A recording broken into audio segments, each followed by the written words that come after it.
لا حول ولا قوة إلا بالله العلي العظيم. أعوذ بالله من الشيطان اللعين الرجيم. بسم الله الرحمن الرحيم. الحمد لله رب العالمين والصلاة والسلام على سيد الأنبياء والمرسلين سيدنا ونبينا وشفيع المذنبين أبي القاسم مصطفى محمد ثم الصلاة والسلام وعلى أهل بيته الطيبين الطاهرين المعصومين المظلومين ولعنة الله على أعدائهم وقتلتهم وغاصبي حقوقهم ومنكري فضائلهم ومصائبهم عليه أجمعين. أما بعد، قال الله تبارك وتعالى في كتابه الكريم وقوله الحق: بسم الله الرحمن الرحيم. إنا نحن نزلنا الذکر وإنا له لحافظون. صلوات بھیجیے بر محمد وآل محمد.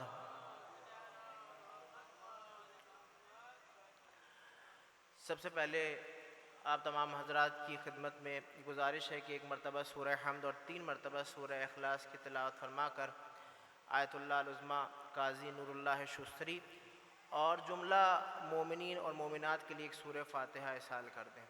بسم اللہ الرحمن الرحیم. الحمدللہ رب العالمین. عزیزان گرامی، قرآن کی جس آیت کو میں نے اس مجلس کا عنوان سخن قرار دیا ہے، اس آیت میں خداوند متعال ارشاد فرما رہا ہے: انا نحن نزلنا الذکر وانا لہ لحافظون. ہم نے ذکر کو نازل کیا ہے اور ہم ہی اس ذکر کے محافظ ہیں، حفاظت کرنے والے ہیں. عزیزان گرامی، ظاہراً یہ آیت مختصر ہے، چھوٹی ہے، لیکن حقیقت یہ ہے کہ اس آیت کے مصداق اگر کوئی ہو سکتے ہیں یا تو محمد و آل محمد ہو سکتے ہیں یا ان کے چاہنے والے ہو سکتے ہیں. لہٰذا اس موقع پر کہ جہاں پر مجالسوں کا انعقاد کیا گیا ہے اور مجالسیں بھی وہاں رکھی گئی ہیں کہ جو شہید کی بارگاہ ہے، اور یہ شہید کوئی عام شہید نہیں ہے، یہ شہید وہ شہید ہے کہ جن کے واسطے سے اور وسیلے سے مومنین کی دعائیں اللہ کی بارگاہ میں مستجاب ہوتی ہیں. تو عزیزان گرامی، بہت معذرت کے ساتھ اس بارگاہ کو، اس درگاہ کو، اس روضے کو آپ دوسری بارگاہوں جیسا نہ سمجھ لیجئے گا کہ مثال کے طور پر کچھوچا چلے گئے یا اجمیر چلے گئے یا دیوا چلے گئے. نہیں، ان کا مقام و مرتبہ اپنی جگہ ہے. قاضی نور اللہ شستری کا مقام و مرتبہ اپنی جگہ ہے. جو آپ کی تاریخ ملتی ہے تو اس میں یہ دیکھنے کو ملا کہ آپ کی جو ولادت ہوئی ایران میں ہوئی، ایران کے ایک شہر شستر. آپ کی ولادت 956 ہجری میں ہوئی. آپ نے ابتدائی تعلیم اپنے شہر میں حاصل کری اور اعلیٰ تعلیم کے لیے آپ مشہد مقدس گئے. وہاں آپ کے لیے اعلیٰ تعلیم دینے کے لیے اساتذہ موجود تھے، استاد موجود تھے، علماء موجود تھے، مراجع موجود تھے. آپ نے مشہد مقدس میں اپنی اعلیٰ تعلیم حاصل کری. یعنی جس زمانے میں شستر سے مشہد گئے ہیں قاضی نور اللہ شستری، آپ کی عمر 23 برس تھی. 23 برس کی عمر میں آپ مشہد مقدس گئے اور 18 برس آپ نے مشہد میں تعلیم حاصل کری. جب ایران کے حالات شیعوں کے لیے، تشیع کے لیے خطرناک ہونے لگے تو اس زمانے میں آپ نے ہندوستان ہجرت کری اور آپ ہندوستان تشریف لائے. بہرحال ہندوستان میں مغلوں کا دور تھا، مغل سلطنت تھی، مغل بادشاہ تھا. لہٰذا جب آپ تشریف لائے تو اس زمانے میں اکبر موجود تھا. لہٰذا اکبر نے آپ کو ایک مرتبہ دیا، ایک مقام دیا اور آپ کو قاضی منتخب کر دیا. یعنی جب ہندوستان آئے تب جا کر نور اللہ شستری قاضی منتخب کیے گئے اور آپ لاہور میں رہے کچھ عرصہ، وہاں بھی آپ قاضی تھے. اور آپ پھر آگرہ تشریف لائے تو آپ کو چیف جسٹس یعنی قاضی القضاء کا لقب دیا گیا، یعنی چیف جسٹس آف انڈیا کا لقب دیا گیا. اور قاضی نور اللہ شستری کی خصوصیات میں سے ایک خاصیت یہ تھی کہ جب آپ فیصلہ کرتے تھے، کیوں؟ کیونکہ ہندوستان میں اس زمانے میں، اس دور میں بھی مسلمانوں کے 4 مسلک موجود تھے. حنفی موجود تھے، مالکی موجود تھے، شافعی موجود تھے، حنبلی موجود تھے. لہٰذا قاضی نور اللہ شستری جب اکبر کے دربار میں آئے ہیں تو اکبر سے یہ کہتے ہیں کہ دیکھو اس ملک میں مسلمانوں کے 4 مسلک موجود ہیں، لہٰذا ہر مسلک کا فیصلہ میں اس کی فقہ کے اعتبار سے کروں گا. یعنی یہ ہے عالم آپ کے علم کا، یہ ہے مرتبہ، یہ ہے مقام. اور عزیزان گرامی، جو قاضی نور اللہ شستری نے کہا تھا اس کے اوپر عمل پیرا رہے. جب بھی کوئی مقدمہ آتا تھا، جب بھی کوئی فیصلہ آتا تھا تو آپ فیصلہ کرتے تھے اس شخص کی فقہ کے اعتبار سے، یعنی جو جس مسلک کا ہوتا تھا اس مسلک کی فقہ کے اعتبار سے اس کا فیصلہ کیا جاتا تھا. لیکن عزیزان گرامی، کرامت، ایک عجیب کرامت تھی قاضی صاحب کی. کرامت یہ تھی کہ جو نتیجہ نکلتا تھا وہ فقہ جعفریہ کے اعتبار سے نکلتا تھا. یعنی فیصلہ کر رہے ہیں ان کی فقہ کے اعتبار سے، لیکن جو نتیجہ دے رہے ہیں فیصلہ نکال کے وہ فقہ جعفریہ کے اعتبار سے دے رہے ہیں. لہٰذا اسی طریقے سے آپ ایک دن فیصلہ کر رہے تھے اپنے دربار میں، اپنی بارگاہ میں. لہٰذا جیسے ہی امیر المومنین کا نام آیا آپ کی زبان کے اوپر تو آپ نے امیر المومنین کے نام کے آگے علیہ السلام لگایا. جیسے ہی علیہ السلام لگایا، اس زمانے میں بھی کچھ ملا موجود تھے، کچھ مولوی موجود تھے. بہرحال ان کو علماء تو نہیں کہا جا سکتا کیونکہ اس زمانے میں بھی کچھ درباری ملا موجود تھے، اس زمانے میں بھی موجود ہیں. لہذا فیصلہ کرنا آپ کے اختیار میں ہے کہ ان علماء کے درمیان آپ مشخص کیجئے کہ کون علماء حق ہے اور کون علماء سو ہے. لہذا سب کو ایک ہی فہرست میں نہ لے لیجئے. اس زمانے میں بھی علماء سو موجود تھے، برے علماء، اور وہ علماء بھی موجود تھے کہ جو حق پہ تھے، حقانیت کو بیان کرتے تھے، کہ جس میں نور اللہ شستری کا نام آتا ہے. تو جب آپ نے امیر المومنین کے نام کے آگے علیہ السلام لگایا تو ان ملاؤں نے جا کر کے اکبر سے یہ کہا کہ بھائی یہ تو شیعہ ہیں، یہ تو رافضی ہیں، یہ فیصلہ ضرور ہماری فقہ کے اعتبار سے کر رہے ہیں لیکن یہ علی کے نام کے آگے علیہ السلام لگا رہے ہیں. عزیزان گرامی، اسی سے بغض کا عالم دیکھ لیجئے، اسی سے اندازہ لگا لیجئے کہ اہل بیت علیہ السلام کے لیے ان کے دلوں میں کتنا بغض تھا. لہٰذا اکبر کے سامنے پیش کیا گیا یہ مقدمہ. اکبر نے بلایا نور اللہ شستری کو، آپ تشریف لائے، آپ کے لیے کرسی رکھی گئی اور آ کر کے بیٹھ گئے. اکبر نے پوچھا کہ کیا آپ شیعہ ہیں؟ تو آپ نے جواب دیکھیے کتنا حکمت والا دیا. آپ نے جواب دیا کہ میں اہل بیت کا چاہنے والا ہوں، میں اہل بیت کا ماننے والا ہوں. جیسے ہی اکبر نے یہ سنا تو اکبر نے کہا کہ میں بھی اہل بیت کا چاہنے والا ہوں، میں بھی اہل بیت کو مانتا ہوں. کیا آپ رافضی ہیں؟ تو اب قاضی نور اللہ شستری ایک مرتبہ ان مخبروں کی طرف مخاطب ہوئے کہ جنہوں نے آ کر کے مخبری کی تھی، ان مفتیوں کی طرف مخاطب ہوئے، ان مولویوں کی طرف مخاطب ہوئے. اور مخاطب ہونے کے بعد آپ نے فرمایا کیا تم نے رسول کی اس حدیث کو نہیں سنا کہ جہاں پر رسول اللہ صلی اللہ علیہ وآلہ وسلم نے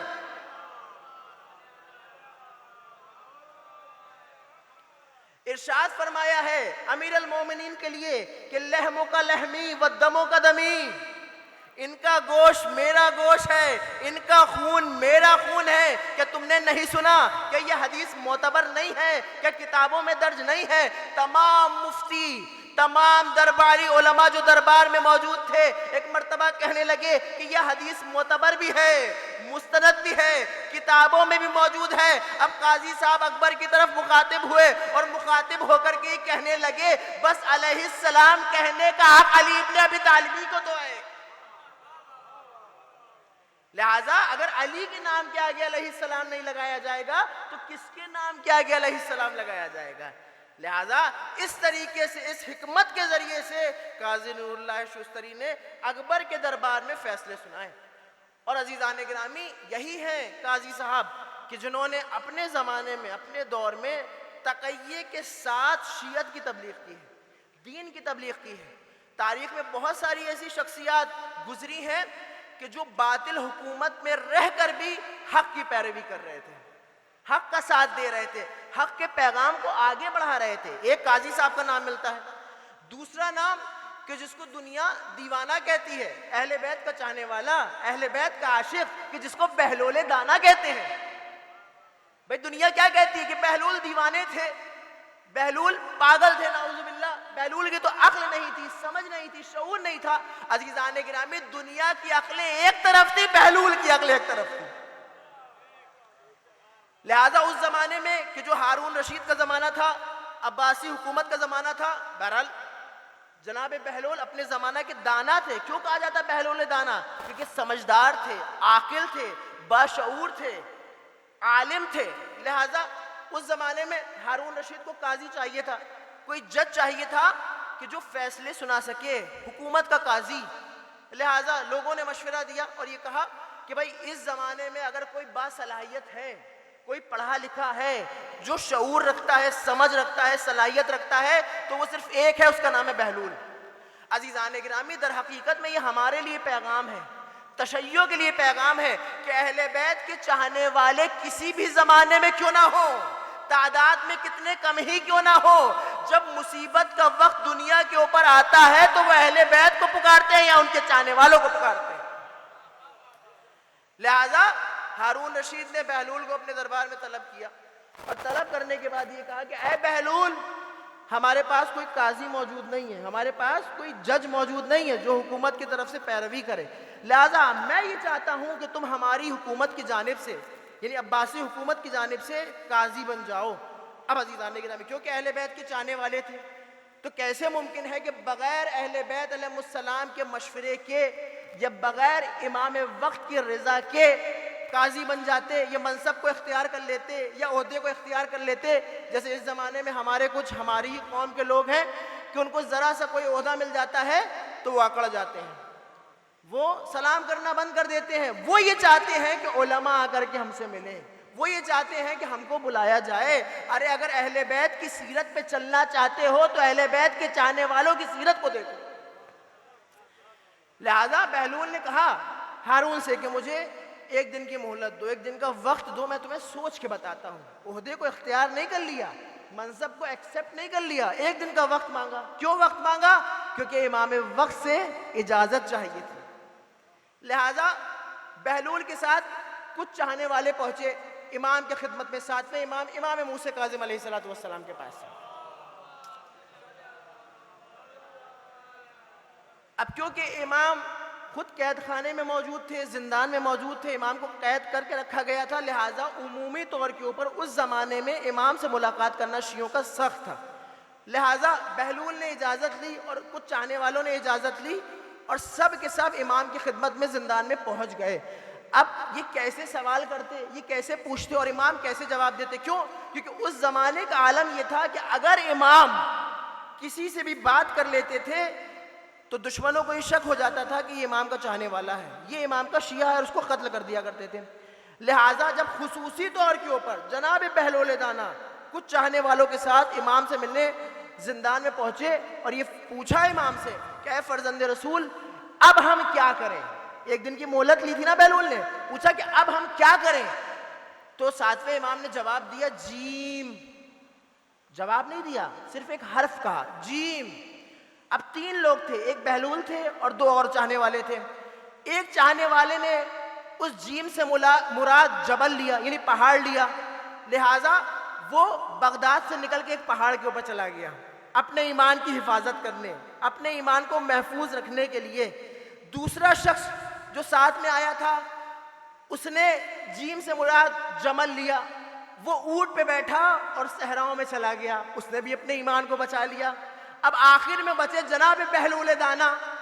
اب امام نے ان کے سامنے بھی جیم کہا تھا، تو اب اس جیم سے مراد جناب بہلول دانا نے جنون لے لیا۔ توجہ عزیزان گرامی، اس جیم سے مراد جناب بہلول دانا نے جیم لے لیا، جیم سے مراد جنون لے لیا، یعنی قیامت تک کے لیے جناب بہلول دانا نے یہ بتا دیا کہ دیکھو اہل بیت کے چاہنے والے وہ ہوتے ہیں جو اپنے امام کے اطاعت گزار ہوں۔ لہٰذا اگر امام ایک حرف کہہ دیتا ہے تو وہ اس کے بھی موتی ہو جاتے ہیں، فرما بردار ہو جاتے ہیں اور حرفوں کو سمجھتے ہیں، امام کے اشاروں کو سمجھتے ہیں، امام کی حکمت کو سمجھتے ہیں۔ لہٰذا خاموشی سے زندان سے چلے آئے اور اس کے بعد اگلے ہی دن سے کیا ہوا بہلول کے ساتھ کہ بہلول بازار میں بیٹھے ہوئے ہیں، ایک لکڑی کے گھوڑے پہ بیٹھ گئے اور اس کو ہکا رہے ہیں۔ جب سپاہیوں نے دیکھا، ہارون رشید کے سپاہیوں نے دیکھا کہ بہلول کا یہ عالم ہے کہ ایک لکڑی کا گھوڑا ہے اور اس کے اوپر بیٹھ کے اس کو ہکا رہے ہیں، جا کر کے ہارون کو بتایا کہ بھائی وہ آپ کے رشتہ دار ہیں بہلول دانا، جن کو آپ نے کل بلایا تھا کہ وہ قاضی بن جائیں، قاضی و قضا بن جائیں، وہ تو ایک لکڑی کے گھوڑے پر بیٹھ کر اس لکڑی کے گھوڑے کو ہکا رہے ہیں۔ ان کی عقل کام نہیں کر رہی ہے، ان کا شعور کام نہیں کر رہا ہے، گویا وہ مجنون ہو گئے ہیں، جنون طاری ہو گیا ہے۔ اب عزیزان گرامی، ہارون رشید بھی بہلول کے جانتا تھا۔ ہارون نے جوابی سپاہیوں کو دیا، بہلول مجنون نہیں ہوئے ہیں، بہلول نے تمہیں مجنون بنا دیا ہے۔ لہذا بہلول نے اپنے ایمان کو بچا لیا، اپنے دین کو بچا لیا، مجنون بن کے دین کی حفاظت کر لی، دین کے محافظ بن گئے۔ یہی بہلول دانا ہے۔ بغداد میں گھوما کرتے تھے، کبھی قبرستان میں جا رہے ہیں، کبھی صحراؤں میں جا رہے ہیں، کبھی دربار میں آ رہے ہیں۔ اب عزیزان گرامی، ایک دن ہارون رشید کو فکر بہت رہتی تھی بہلول کی، کیونکہ خاص چاہنے والے تھے امام کے، لہذا کہا کہ جو بہلول کے لیے خاص قسم کی غذا بہلول کو جا کر کے پیش کر دو۔ سپاہیوں سے کہا، سپاہی ہارون کی طرف سے خاص غذا، چرگا کہا جاتا تھا، مرغ اس زمانے میں، وہ لے کر کے بہلول کے پاس آئے۔ بہلول قبرستان میں موجود تھے، لہذا جیسے ہی بہلول کے سامنے اس چرغے کو پیش کیا گیا، اس مرغ کو پیش کیا گیا، اس خان کو پیش کیا گیا، بہلول نے کہا یہ کس نے بھجوایا ہے؟ سپاہیوں نے کہا یہ ہارون نے بھجوایا ہے، بادشاہ وقت نے آپ کے لیے بھجوایا ہے۔ اب بہلول کا جواب سنیے گا عزیزان گرامی، بہلول یہ کہتے ہیں کہ اس کھانے کو کتوں کے بیچ میں جا کے ڈال دو۔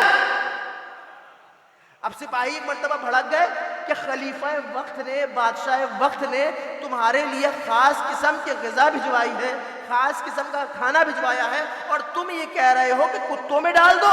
اب بہلول ان کو قریب بلاتے ہیں، نزدیک بلاتے ہیں، اور ان کے کان میں یہ کہتے ہیں کہ آہستہ بولو، اگر کتوں نے سن لیا تو وہ بھی نہیں کھائیں گے۔ تو لہٰذا یہ ہے مزاج بہلول دانا کا، یہ ایمان ہے پختہ، یہ عقیدہ ہے پختہ، اہل بیت سے محبت ہے پختہ، اس کا نتیجہ ہے۔ یہی بہلول ہے کہ جب زمین کے اوپر نہ کہ آسمان کے اوپر، زمین کے اوپر جب لکیریں کھینچ دیا کرتے تھے تو وہ زمین عام زمین نہیں رہتی تھی، بلکہ جنت بن جایا کرتی تھی۔ بہلول لکیریں کھینچ رہے ہیں، ہارون گزر رہا ہے، بہلول نے ہارون سے پوچھا جنت خریدنا ہے؟ ہارون نے کہا مجھے تمہاری جنت نہیں چاہیے۔ پیچھے پیچھے زبیدہ آ رہی تھی، ہارون کی زوجہ آ رہی تھی، زبیدہ سے کہا جنت خریدنا ہے؟ زبیدہ نے کہا ہاں خریدنا ہے۔ لہٰذا بہلول نے وہ جنت زبیدہ کو دے دی۔ دن گزر گیا، رات آیا، ہارون سویا، خواب میں کیا دیکھا کہ میدان محشر ہے، محشر کا میدان ہے، جنتیوں کو جنت میں بھیجا جا رہا ہے، جہنمیوں کو جہنم میں بھیجا جا رہا ہے۔ جیسے ہی زبیدہ کی نوبت آئی، زبیدہ سے فرشتوں نے کہا کہ جنت میں داخل ہو جاؤ۔ اب ہارون بھی چاہتا تھا کہ جنت میں داخل ہو جائے، ایک مرتبہ فرشتوں نے روک دیا اور کہا اے ہارون تمہارا مقام جنت میں نہیں ہے بلکہ جہنم میں، جہنم میں ہے۔ لہٰذا اگلے دن دوڑا دوڑا بادشاہ وقت ہارون رشید بہلول کے پاس آیا، اور آنے کے بعد یہ کہنے لگا کہ وہ جنت جو کل تم مجھے دے رہے تھے اس جنت کو آج مجھے دے دو۔ بھائی توجہ عزیزان گرامی، اب بہلول دانا ہے، اہل بیت کے عاشق ہیں، اہل بیت کے شیعہ ہیں، محبت کرنے والے ہیں، جواب یہ دیتے ہیں کہ میں جنت ان کو دیتا ہوں کہ جو بغیر دیکھے اس جنت پہ عقیدہ رکھے۔ بھئی تعجب اس بات کے اوپر نہیں ہے کہ ہارون نے خواب میں جب دیکھا تب بہلول کے پاس آئے، تعجب اس بات کے اوپر ہے کہ بہلول کو کیسے خبر ہوئی ہارون کے خواب کی۔ ایک صلوات بھیجی پر محمد و آل محمد۔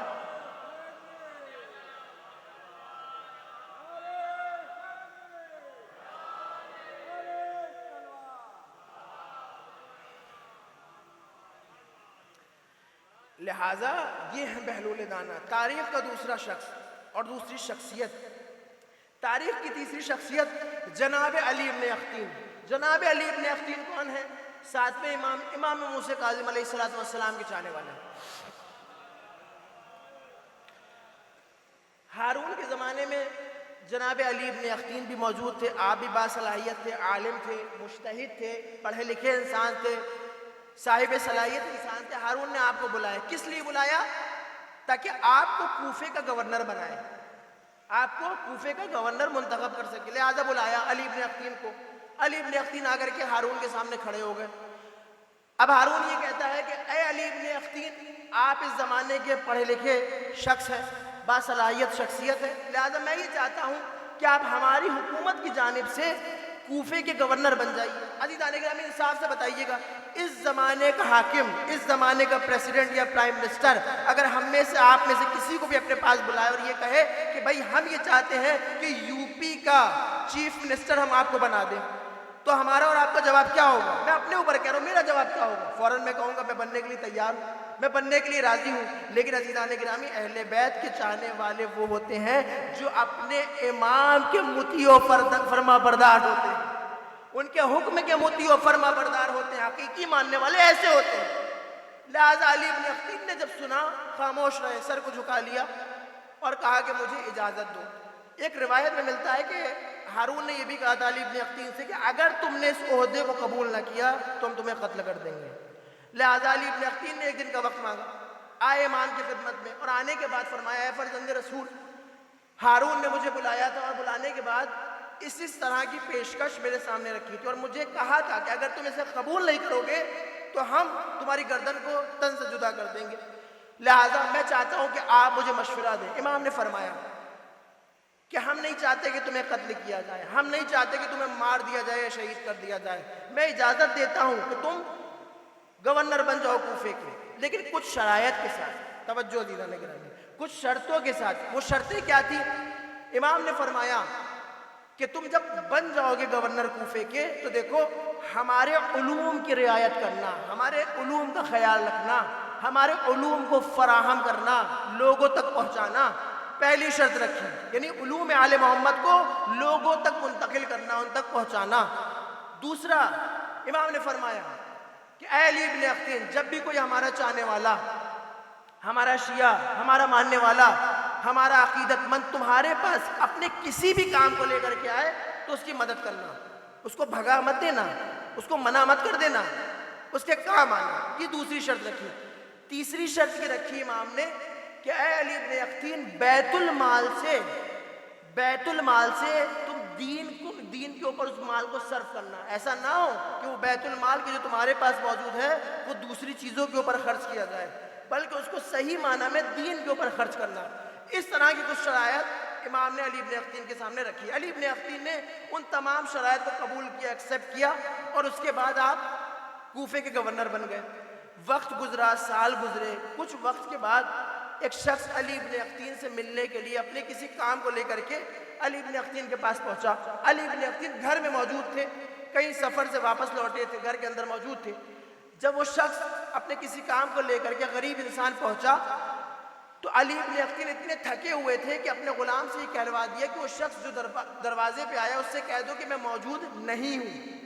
اب وہ غلام آتا ہے، نوکر آتا ہے، آ کر کے دروازے پہ یہ کہہ دیتا ہے کہ علی ابن اختین تو اس وقت گھر پہ موجود نہیں، جبکہ موجود تھے، گھر کے اندر موجود تھے۔ جیسے اس زمانے میں ہم سے کوئی ملنے آتا ہے تو گھر میں ہم ہوتے ہیں، ہم بچے سے کیا کہلواتے ہیں؟ کہہ دو بیٹا پاپا موجود نہیں ہے یا ابا موجود نہیں ہے، تو وہ بچہ آ کر یہ کہتا ہے کہ ابا کہہ رہے ہیں کہ ابا گھر پہ موجود نہیں ہے۔ عام طور سے یہ بچے معصومیت میں کہہ جاتے ہیں۔ تو اب دیکھیے، علی ابن اختین نے بھی اسی طریقے سے غلام سے کہلوا دیا کہ میں گھر پہ موجود نہیں ہوں۔ غلام نے کہہ دیا، وہ بیچارہ غریب انسان جو اپنے کسی کام کو لے کر کے آیا تو وہ واپس چلا گیا، بات ختم ہو گئی۔ کچھ وقت کے بعد علی ابن اختین گئے حج کے موقع پہ مکے، حج کو مکمل کیا اور مدینے آئے تاکہ فرزند رسول امام موسیٰ کاظم علیہ السلام سے ملاقات کریں۔ لہذا جیسے ہی مدینے آئے اور امام کے دروازے پہ پہنچے، وہی روش، وہی طرز، وہی طریقہ جو علی ابن اختین نے اس شخص کے ساتھ اختیار کیا تھا، امام نے بھی علی ابن اختین کے ساتھ وہی طریقہ اختیار کیا۔ جیسے ہی علی ابن اختین امام کے دروازے پہ پہنچے، غلام نے دروازہ کھولا، کہا امام تم سے ملاقات کرنا نہیں چاہتے، امام تم سے ملنا نہیں چاہتے۔ علی ابن اختین جیسا صحابی، خاص شیعہ، خاص عقیدت مند، خاص چاہنے والا، ایک مرتبہ گریا کرنے لگا، رونے لگا، گڑ گڑانے لگا کہ مجھ سے کون سی ایسی خطا ہو گئی، کون سی ایسی غلطی ہو گئی جو فرزند رسول مجھ سے ملاقات نہیں کرنا چاہتے۔ امام کے دروازے پر بیٹھ گئے، پوری رات گزر گئی. جب فجر کا وقت آیا، فجر کا موقع آیا، دروازہ کھلا، امام گھر سے باہر تشریف لائے. جیسے ہی امام باہر آئے، علی ابن افطین نے امام کے قدموں کے اوپر گر کے پوچھا، اے فرزند رسول، مجھ سے کیا خطا ہو گئی ہے؟ مجھ سے کیا غلطی ہو گئی ہے کہ آپ ملاقات نہیں کرنا چاہتے، آپ ملنا نہیں چاہتے؟ امام نے فرمایا کہ اے علی ابن افطین، یاد کرو اس وقت کو کہ جب ہمارا ایک چاہنے والا اپنے کسی کام کو لے کر کے تمہارے دروازے پہ آیا تھا. تم گھر کے اندر موجود تھے لیکن تم نے ملنے سے انکار کر دیا. جب تک وہ تمہیں معاف نہیں کرے گا میں بھی تم سے ملاقات نہیں کروں گا. یہ ہے امام وقت. ایسا ہوتا ہے امام وقت. تو عزیزان گرامی اندازہ لگا لیجئے، جب اس زمانے کا امام وقت ایسا ہوگا تو اس زمانے کا امام وقت کیسا ہوگا. یہ جو ہم سوچتے ہیں نا کہ ہم پڑوسیوں کو اذیت پہنچا دیں، اللہ کی نماز تو پڑھ رہے ہیں، امام حسین کے لیے عزاداری تو کر رہے ہیں، ہم رشتہ داروں سے ملیں نہ ملیں، قطع تعلق ہو جائے، لیکن ہماری عزاداری تو چل رہی ہے، ہماری نمازیں اور روزے تو چل رہے ہیں. عزیزان گرامی خدا کی قسم، قیامت کے دن روایت میں آیا، قیامت کے دن 99% انسان کے اعمال اچھے ہوں گے، 1% کی کمی ہوگی. آپ جانتے ہیں جب اللہ کی بارگاہ میں وہ انسان پہنچے گا اور کہے گا بار الہ، میں وقت کے اوپر نماز پڑھتا تھا، میں وقت کے اوپر روزہ رکھتا تھا، میں ہر واجبات کو ادا کرتا تھا، ہر حرام سے پرہیز کرتا تھا، 99% اعمال میرے اچھے ہیں، 1% کی کمی ہے، جنت دے دے مجھے، جنت میں داخل کر دے. تو آپ جانتے ہیں جواب کیا آئے گا؟ جواب یہ آئے گا کہ وہ 1% کی کمی کیا ہے. تو وہ شخص یہ کہے گا کہ وہ 1% کی کمی یہ ہے کہ میں نے دنیا میں فلاں شخص کو اذیت پہنچائی تھی، لہذا اس کا دل دنیا میں دکھا تھا. اب جواب کیا آئے گا اللہ کی جانب سے کہ پہلے اس شخص کو ڈھونڈو، اس سے معافی مانگو، جب وہ تمہیں معاف کر دے گا تو میں بھی تمہیں معاف کر دوں گا. اب عزیزان گرامی اندازہ لگائیے قیامت کا اور محشر کا منظر، ہزاروں اور لاکھوں کی تعداد میں لوگ ہوں گے. اب جس کا دل ہم نے دنیا میں دکھایا ہے، اتنی بھیڑ میں، اتنے مجمع میں ہم کہاں اسے تلاش کریں گے، کہاں ہم اسے ڈھونڈیں گے؟ گویا ہم میدان محشر میں پھنس کے رہ جائیں گے، ان لوگوں میں پھنسے رہیں گے کہ جن کے اوپر اللہ کا عذاب نازل ہوگا. لہٰذا میدان محشر میں پھنسنے سے بہتر یہ ہے کہ دنیا میں ہم ان لوگوں کو معاف کر دیں تاکہ اللہ بھی ہم سے راضی ہو جائے، اہل بیت بھی ہم سے راضی ہو جائے. ایک صلوات بھیجی پر محمد و آل محمد. لہٰذا امام وہ ہوتا ہے کہ جو اپنے چاہنے والوں کی رضا کو دیکھتا ہے کہ ہمارے چاہنے والے راضی ہیں یا نہیں ہیں. ہم نے مجلس تو بہت عالی شان کر لی، ہم نے نمازیں تو پانچوں وقت کی ادا کی، ہم نے گھر تو بہت عالی شان بنا لیا، ہم دوسروں سے تو بہت اچھے سے ملتے ہیں، لیکن ہمارا رشتہ داروں سے قطع تعلق ہے، ہمارا پڑوسیوں سے قطع تعلق ہے. ہم ماں باپ کا احترام نہیں کرتے، ہم اپنی ماں کا احترام نہیں کرتے، ہم اپنے باپ کا احترام نہیں کرتے، ہم لوگوں سے بد اخلاقی سے پیش آتے ہیں. فَمَن يَعْمَلْ مِثْقَالَ ذَرَّةٍ خَيْرًا يَرَهُ وَمَن يَعْمَلْ مِثْقَالَ ذَرَّةٍ شَرًّا يَرَهُ. یعنی ذرہ برابر انسان کی نیکی، اس کی جزا بھی قیامت کے دن ہے. ذرہ برابر برائی، اس کی سزا بھی انسان کو قیامت کے دن ملے گی. لہٰذا قیامت کے دن سزا پانے سے بہتر یہ ہے کہ دنیا میں ہم لوگوں کو معاف کر دیں تاکہ قیامت کے دن اللہ ہمیں معاف کر دے. ایک صلوات بھیجی پر محمد و آل محمد.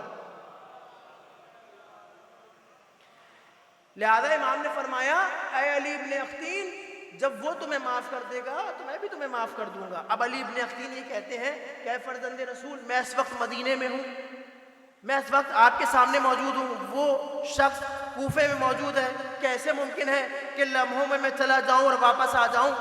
امام نے فرمایا تم اس کی فکر مت کرو. توجہ عزیزان گرامی، امام نے فرمایا تم اس کی فکر مت کرو، بس تم معافی کا ارادہ رکھو، یہاں سے وہاں تک پہنچانا ہمارا کام ہے. جیسا امام نے بتایا علی ابن افطین نے ویسا کیا. امام نے فرمایا اے علی ابن افطین، رات کی تاریکی میں تم بقی چلے جانا، وہاں تمہیں ایک سفید گھوڑا نظر آئے گا، اس گھوڑے کے اوپر سوار ہو جانا، لمحوں میں تم مدینے سے کوفے پہنچ جاؤ گے.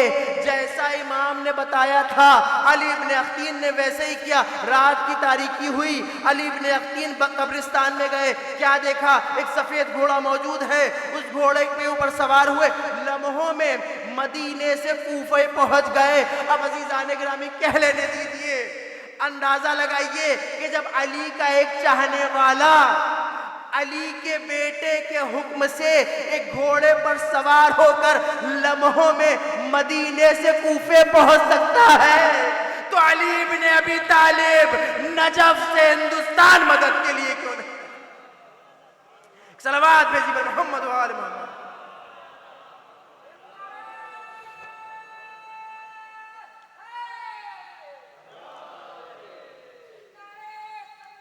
اللہم صلی علی محمد۔ لہٰذا علی بن اختین لمحوں میں مدینے سے کوفے پہنچ گئے اور اس شخص کے دروازے کے سامنے پہنچے کہ جو شخص علی بن اختین سے ملنے آیا تھا، اور جا کر کے دروازے کے سامنے کھڑے ہو گئے۔ دق الباب، کیا رات کی تاریکی تھی، اندھیرا تھا، لہٰذا اس شخص نے دروازہ کھولا۔ کیا دیکھا کہ وقت کا گورنر، کوفے کا گورنر سامنے موجود ہے، سامنے کھڑا ہے۔ وہ ڈر گیا، کہا اس وقت آپ میرے دروازے پر ایک غریب انسان خوف زدہ ہو گیا۔ علی بن اختین نے فرمایا کیا اے شخص تو ایک دن میرے پاس آیا تھا، میں گھر میں موجود تھا لیکن میں اتنا تھکا ہوا تھا کہ میری ہمت نہیں تھی کہ میں تجھ سے ملاقات کرتا، لہٰذا میں نے غلام سے یہ کہلوا دیا تھا کہ میں گھر میں موجود نہیں ہوں۔ لیکن جب میں امام سے ملنے گیا، امام کا حکم ہے کہ جب تک تو مجھے معاف نہیں کرے گا میں بھی تم سے ملاقات نہیں کروں گا، ادھر تم مجھے معاف کرو گے ادھر امام مجھ سے راضی ہو جائے گا۔ لہٰذا اس شخص نے کہا کہ میں نے آپ کو معاف کیا، آپ اس وقت کے گورنر ہیں، آپ حاکم ہیں، بھلا میری کیا حیثیت، بھلا میری کیا اوقات کہ میں آپ کو معاف نہ کروں۔ علی بن اختین نے کہا نہیں، اس طرح سے معافی نہیں چاہیے۔ علی بن اختین نے کہا میں اپنے ایک رخسار کو زمین کے اوپر رکھتا ہوں، تم اپنے ایک پیر کو میرے دوسرے رخسار کے اوپر رکھو اور یہ کہو کہ میں نے آپ کو معاف کر دیا۔ جب علی بن اختین نے زیادہ اصرار کیا، اپنے رخسار کو زمین پہ رکھا اور اس شخص نے علی بن اختین کے دوسرے رخسار کے اوپر اپنے پیر کو رکھ کے یہ کہا کہ میں نے آپ کو معاف کر دیا، علی بن اختین خوشحال ہو گئے۔ ایک مرتبہ دوبارہ گھوڑے پر سوار ہوئے اور لمحوں میں کوفے سے مدینے پہنچے۔ جیسے ہی مدینے پہنچے تو کیا دیکھا کہ ساتویں امام کھڑے مسکرا رہے ہیں اور فرما رہے ہیں اے علی بن اختین، میرے چاہنے والے نے تجھے معاف کیا، میں نے بھی تجھے معاف کیا۔ لہٰذا یہ ہیں اہل بیت علیہ السلام، کریم ابن کریم، کہ جو اپنے چاہنے والوں کے رضا کے اوپر راضی ہے۔ اگر چاہنے والا راضی ہے، اگر ایک عزادار راضی ہے، اگر ایک عاشق اہل بیت راضی ہے تو اہل بیت بھی راضی ہے۔ لیکن اگر ایک اہل بیت کا چاہنے والا ناراض ہے تو عزیزان گرامی ایسی نماز روزے کام آنے والے نہیں ہیں، ایسی عزاداری کام آنے والے نہیں ہیں۔ اگر اللہ کو راضی کرنا ہے تو پہلے بندوں کو راضی کرنا ہوگا۔ ایک صلوات بھیجیے پر محمد و آل محمد۔ اور عزیزان گرامی یہ جیتی جاگتی مثال ہمارے سامنے قاضی نور اللہ شستری کی ہے کہ جنہوں نے پوری زندگی صرف کر دی دین کی تبلیغ کے لیے، اہل بیت علیہ السلام کی رضا کو حاصل کرنے کے لیے، اہل بیت علیہ السلام کی خوشنودگی کو حاصل کرنے کے لیے۔ آپ دیکھیں کہ آپ نے 100 سے زیادہ کتابیں لکھی، رسالے لکھے، اور ان تمام رسالوں میں، ان تمام کتابوں میں کہ جو آپ نے اپنے زمانے میں لکھی، اہل بیت کا بھی ذکر کیا اور اہل بیت کے چاہنے والوں کا بھی ذکر کیا، کیونکہ اس زمانے میں جو مسلمانوں کے اور فرقے تھے اور مسلک تھے وہ شیعوں کے اوپر اعتراض کرتے تھے، شیعوں کے خلاف کتابیں لکھتے تھے۔ قاضی نور اللہ شستری نے تقیے میں رہ کر 100 سے زیادہ رسالے لکھ دیے، 100 سے زیادہ کتابیں لکھ دی، اور ہر کتاب میں ثابت کیا کہ ہر زمانے کے شیعہ کتنے مضبوط ہوتے ہیں۔ آپ نے مجالس المومنین لکھی اور اس مجالس المومنین میں آپ نے دنیا میں رہنے والے ہر علاقے کے شیعوں کا ذکر کیا، ہر شیعہ کا ذکر کیا اور بتایا ہے کہ شیعہ ہر زمانے میں کتنے قوی ہیں اور کہاں کہاں شیعہ ہیں۔ مجالس المومنین میں آپ نے ایران کے شہروں کا ذکر کیا، قم کا ذکر کیا، مشہد کا ذکر کیا، اصفہان کا ذکر کیا، کاشان کا ذکر کیا، مشہد کا ذکر کیا۔ پھر جب عراق کی بات آئی تو آپ نے کاظمین، بغداد، سامرا، کربلا، نجف، بلد، ہر جگہ کا ذکر کیا اور یہ بتایا کہ ہر جگہ کے شیعہ کتنے مضبوط اور قوی ہیں اور ہر جگہ کے شیعوں کی کیا خدمات ہیں۔ اسی کتاب میں قاضی صاحب نے ایک واقعہ لکھا کہ ایران میں ایک چاہنے والا تھا، ایک شیعہ تھا، ایک اہل بیت کا ماننے والا تھا، عقیدت مند، کہ جو اہل سنت کی آبادی میں رہا کرتا تھا۔ قاضی صاحب لکھتے ہیں کہ اس زمانے میں، جس زمانے میں وہ ایران میں وہ شخص رہتا تھا اور اہل سنت کے درمیان رہتا تھا، مکے میں اس زمانے میں 4 مصلے لگتے تھے، یعنی خانہ کعبہ چوکور ہے، اور اس زمانے سے کیونکہ 4 مسلک تھے، حنفی تھے، مالکی تھے، شافعی تھے، حنبلی تھے، لہٰذا اس زمانے میں جنگ ہوتی تھی مسلمانوں کے درمیان کہ بھئی نماز کون پڑھائے گا، امام جماعت کون ہوگا، لہٰذا حکومتوں نے یہ نتیجہ نکالا کہ بھئی اس طرح سے تو طے نہیں ہو پائے گا، ہر مسلک کا مسلمان یہ کہہ رہا ہے کہ بھئی ہم امام جماعت بنیں گے، ہم نماز پڑھائیں گے، ہم آگے آئیں گے، تمام لوگ ہمارے پیچھے نماز پڑھیں گے، لہٰذا حکومت وقت نے یہ کہا کہ ہم ایسا کرتے ہیں کہ خانہ کعبہ کیونکہ چوکور ہے، لہٰذا چاروں کونوں کے اوپر ایک ایک مصلی لگا دیا جائے اور چاروں کونوں پہ چاروں مسلک کے امام آ جائیں، اس طریقے سے اختلاف بھی ختم ہو جائے گا اور تمام مسلمان ایک مقام کے اوپر نماز بھی پڑھ لیں گے۔ لہٰذا اس زمانے میں اس طرح سے مسلمان خانہ کعبہ میں نماز پڑھا کرتے تھے، لیکن اس زمانے میں بھی شیعوں کا کوئی مصلی موجود نہیں تھا۔ کیوں؟ کیونکہ شیعہ اس مصلی کے اوپر نماز پڑھتے ہیں کہ جس مصلی سے اہل بیت کی محبت کی خوشبو آتی ہے۔ بھئی ہر کس و ناکس کے پیچھے شیعہ نماز نہیں پڑھتے، ہر جگہ شیعہ نماز نہیں پڑھتے، گلیوں کے اوپر، نالیوں کے اوپر، نالوں کے اوپر ہم نماز وہاں پڑھتے ہیں کہ جس مصلی سے اہل بیت کی مودت اور محبت کی خوشبو آئے۔ توجہ عزیزان گرامی، اب اس شیعہ سے اور اس چاہنے والے سے اس کے علاقے کے اہل سنت نے آ کر کے یہ کہا کہ بھئی دیکھو ہمارے مسلک کے تو چاروں امام خانہ کعبہ میں موجود ہیں اور چاروں کونوں کے اوپر نمازیں پڑھ رہے ہیں، لیکن تمہارے مسلک کا کوئی بھی امام خانہ کعبہ میں موجود نہیں ہے اور کوئی بھی مصلی تمہارے مسلک کا خانہ کعبہ میں موجود نہیں ہے۔ اب وہ شیعہ بھی شیعہ تھا، چاہنے والا تھا، اہل بیت کے اوپر عقیدت رکھنے والا تھا، اس نے بھی جواب دیا اور ایسا جواب دیا کہ سامنے والے کو چٹخا دیا۔ بھئی اس نے کہا تم نے بجا فرمایا کہ خانہ کعبہ کے 4 کونے ہیں، چاروں کونوں کے اوپر مسلمانوں کے چاروں فرقوں کے امام موجود ہیں، چاروں فرقوں کی نمازیں ہو رہی ہیں، ہمارا کوئی مصلی موجود نہیں ہے، لیکن کیا تم نے اس بات کے اوپر غور کیا کہ تمہارے اسلام میں جو 4 مسلک موجود ہیں وہ چاروں مسلک اس رخ کے اوپر نماز پڑھ رہے ہیں، اس مقام کے اوپر نماز پڑھ رہے ہیں کہ جہاں ہمارا امام پیدا ہوا، جہاں ہمارے امام کی ولادت ہوئی۔ اب تم بتا دو کہ تمہارے مسلک افضل ہے یا ہمارا دین افضل ہے؟ صلوات بھیجی پر محمد و آل محمد۔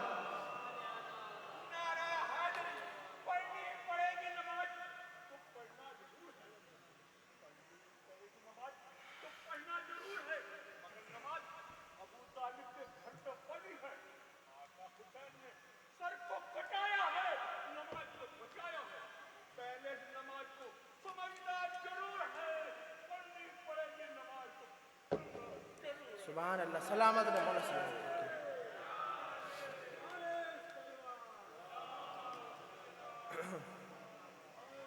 تو عزیزان گرامی اس طریقے سے قاضی نور اللہ شوستری نے اپنی ان کتابوں میں اہل بیت کے چاہنے والوں کا ذکر کیا، ان کے حالات کا ذکر کیا اور یہ بتایا کہ شیعہ کسی بھی زمانے میں کسی بھی دور میں ظاہراً مالی اعتبار سے تو کمزور ہو سکتے ہیں، لیکن عقیدت کے اعتبار سے کسی بھی زمانے اور دور میں شیعہ کمپرومائز نہیں کرتے۔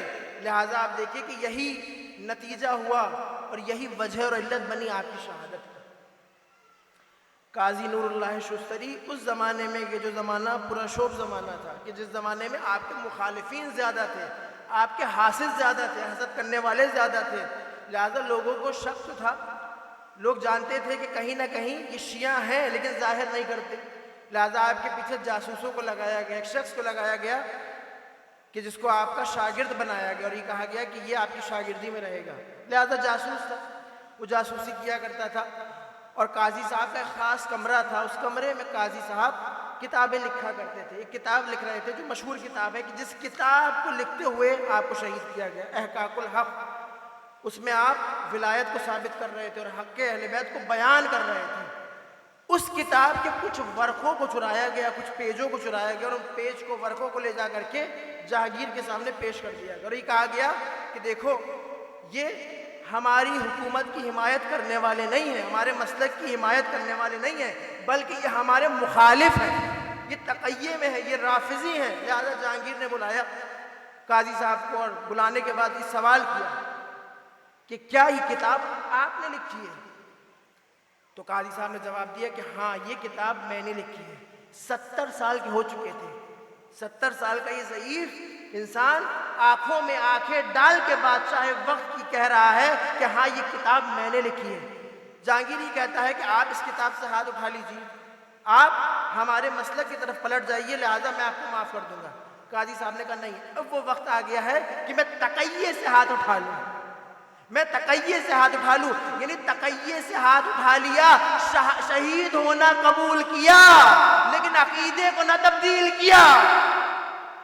کہا کہ میں اب تقیے سے اپنے ہاتھ کو اٹھاتا ہوں، لہٰذا کہا گیا اب آپ کے اوپر حد جاری ہوگی، اب آپ کو سزا دی جائے گی، اب آپ کو شہید کیا جائے گا۔ قاضی صاحب نے کہا کہ اگر اہل بیت علیہ السلام کی راہ میں مجھے شہیدی ہونا ہے تو میں ایسی موت کو پسند کروں گا، اس طریقے سے شہید ہونا پسند کروں گا، اس دنیا سے جانا پسند کروں گا۔ لہذا جہانگیر نے حکم دیا، ایک خاردار ٹہنی لائی گئی جس میں کانٹے موجود تھے، اور اس ٹہنی کو مارا گیا قاضی صاحب کے جسم کے اوپر، آپ کے لباس کو اتار لیا گیا اور اس طریقے سے آپ کو مارا گیا کہ آپ کا گوشت آپ کی ہڈیوں سے جدا ہو چکا تھا۔ اور عزیزان گرامی، حسد کی انتہا ختم نہیں ہوئی، ظلم کی انتہا ختم نہیں ہوئی۔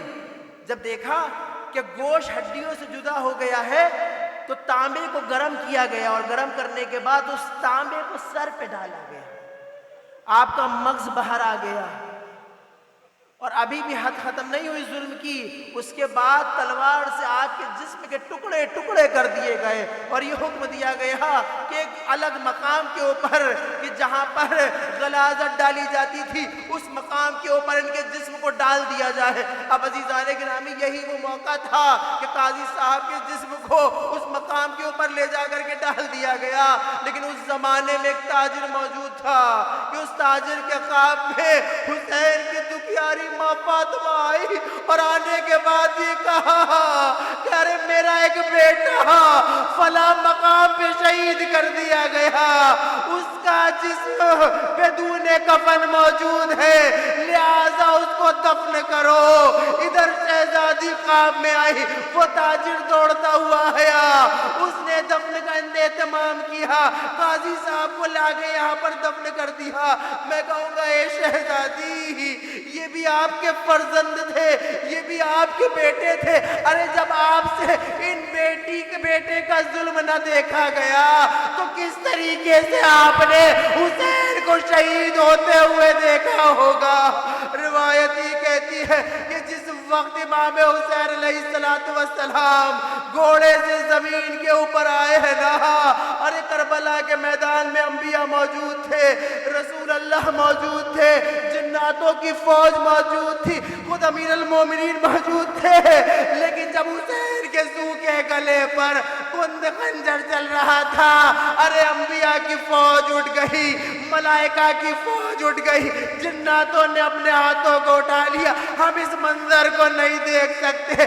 ارے رسول اللہ بھی واپس جانے لگے، ایک مرتبہ حسین نے آواز دی، ارے کہ کوئی میرے ساتھ نہیں رکھے گا۔ ایک مرتبہ اسی دکھیاری ماں فاطمہ کی آواز آئی، اے میرے لال میری آغوش میں آ جا، تیری ماں فاطمہ موجود۔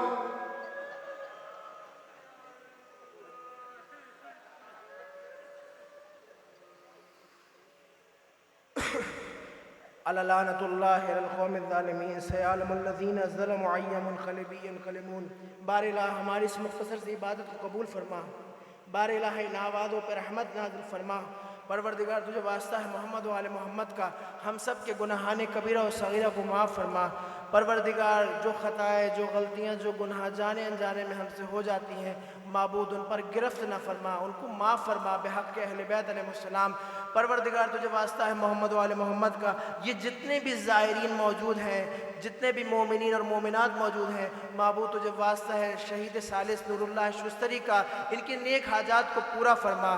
بار الہا جو قوم میں کنوارے افراد موجود ہیں، جو لڑکیاں جن کی شادی نہیں ہو رہی ہیں، جو لڑکے جن کی شادی نہیں ہو رہی ہیں، جو کاروبار سے پریشان ہیں، معبود ان کی حاجتوں کو روا فرما بحق اہل بیت علیہ السلام۔ پروردگار تمام بیماروں کو شفاء کامل و عاجل عنایت فرما۔ معبود ہمیں اس طرح کا بنا دے کہ جیسے زمانے کا امام ہمیں دیکھنا چاہتا ہے، امام زمانے کے ظہور میں تعجیل فرما، اور ہم سب کو اپنے امام کے ناصر و مددگاروں میں شمار فرما۔